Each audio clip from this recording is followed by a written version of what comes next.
Assalamualaikum warahmatullahi wabarakatuh. Perkenalkan kami dari kelompok AFTA atau ASEAN Free Trade Area yang beranggotakan Trisnawati Juniati, Firdiatul Nabila, dan Nilam Sari.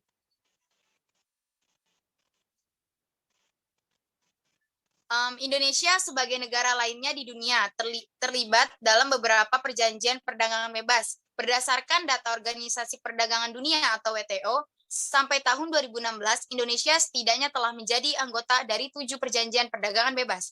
Salah satu di antara yang pertama dan paling lama adalah Perjanjian Perdagangan Bebas dengan negara-negara ASEAN atau dikenal dengan ASEAN Free Trade Area atau AFTA. Next. Partisipasi Indonesia dalam perdagangan bebas atau AFTA disadari sebagai upaya untuk memperoleh keuntungan dengan adanya perdagangan tersebut. Hal ini disebabkan karena produk Indonesia akan memiliki pangsa pasar yang lebih luas dan mekanisme melakukan ekspor-impor komoditas menjadi lebih mudah dan menguntungkan akibat adanya penurunan tarif ekspor. Next.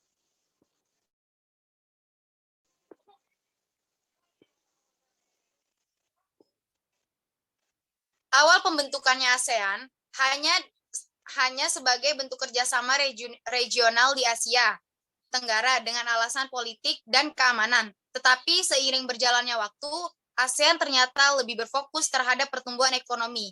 Hal ini dikarenakan pesatnya perkembangan mengenai perdagangan internasional yang sangat bebas.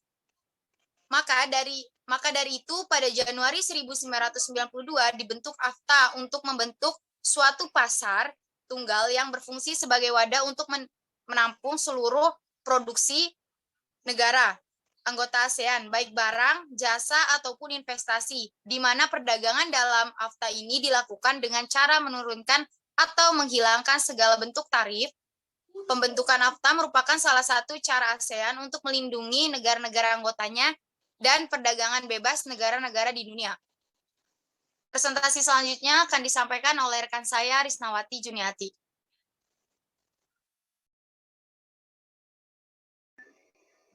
Selanjutnya, itu ada keikutan serta Indonesia dalam AFTA memiliki dampak negatif serta positif terhadap komoditas pertanian Indonesia. Hal ini menimbulkan kekhawatiran yang akan kesiapan Indonesia dalam menghadapi perdagangan bebas. Masuknya barang-barang impor komoditas pertanian yang lebih murah dengan kualitas yang sama menjadi ancaman bagi komoditas pertanian Indonesia. Perdagangan internasional membawa pengaruh besar yang saling berkaitan bagi setiap negara di dunia. Terlebih dalam konteks kawasan, pengaruh tersebut misalnya pemberlakuan batasan-batasan tentang aturan perdagangan bebas yang mengakibatkan sejumlah aliran aktivitas kegiatan keluar masuk barang antara kawasan menjadi terhambat.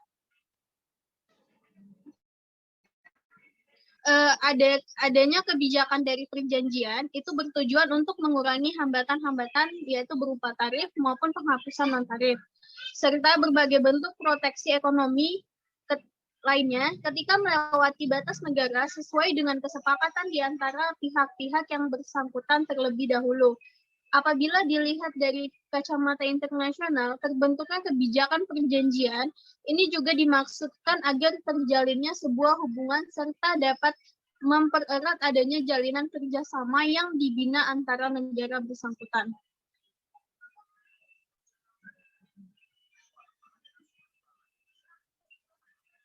Tujuan tersebut saling berkaitan antara satu dengan tujuan pilar lainnya. Pelaksanaannya telah diwujudkan dengan sejumlah penghapusan kendala tarif maupun non-tarif yang dijalankan oleh AFTA melalui Common Effective Preferential Tariff atau CEPT yang sesuai dengan konsep teoritis kebijakan liberalisasi ekonomi yang mencakup 12 hasil produksi di sektor pertanian, otomotif, elektronik, ASEAN, Angkatan Udara, Perikanan, Kesehatan, Produksi Karet, Tekstil dan Pakaian, Pariwisata, Produksi Kayu, serta Pelayanan Logistik ASEAN, Sekretaris 2020. Selanjutnya. Pelaksanaan CEPT yang diterapkan membawa sejumlah peningkatan terhadap pergerakan aliran barang-barang produksi yang bersaing. Terlebih lagi, sejatinya ASEAN telah dinilai oleh United Nations Conference on Trade and Development dalam World Investment Report 2014 yang menyebutkan bahwa kawasan ASEAN merupakan kawasan yang dapat meningkatkan dan memberikan peluang terhadap aliran investasi asing langsung.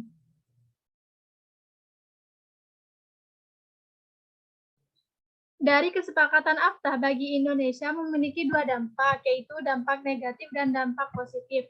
Dampak positifnya bagi produsen yaitu kompetitif dengan membuka ekspansi pasar ke Cina, dan bagi konsumen karena mereka dapat mencapai produk Cina dengan harga murah. Sedangkan dampak negatifnya yaitu penurunan pangsa pasar produsen lokal, terutama di bidang hortikultura, karena peningkatan volume impor produk dari Cina. Jika situasi saat ini terus berlanjut tanpa perbaikan, dikhawatirkan Indonesia akan bergantung pada impor hortikultura Cina. Hal ini tentunya akan berdampak negatif terhadap perkembangan ekonomi petani. Maka dari itu, sangat penting kebijakan pemerintah melalui seluruh perangkat yang ada di pusat maupun daerah untuk memberikan perhatian yang lebih besar terhadap sektor pertanian dalam kaitannya dengan pelaksanaan globalisasi ekonomi yang nampaknya sangat diperlukan. Next. Dengan bergabungnya Indonesia dalam AFTA atau regional lainnya, hal ini merupakan bukti semangat untuk menciptakan perdagangan nasional dan regional yang lebih bebas, kondisi ekonomi dunia yang lebih terbuka dan bebas, di samping membuka peluang untuk usaha dan ekspor yang lebih luas, juga mengisyaratkan bahwa persaingan di pasar domestik maupun di pasar dunia semakin meningkat. Dalam kondisi seperti ini, tidak ada jalan lain bagi Indonesia kecuali terus melakukan upaya peningkatan daya saing melalui peningkatan efisien dalam berbagai kegiatan. Cukup sekian dari kelompok kami, kurang lebihnya mohon maaf. Terima kasih.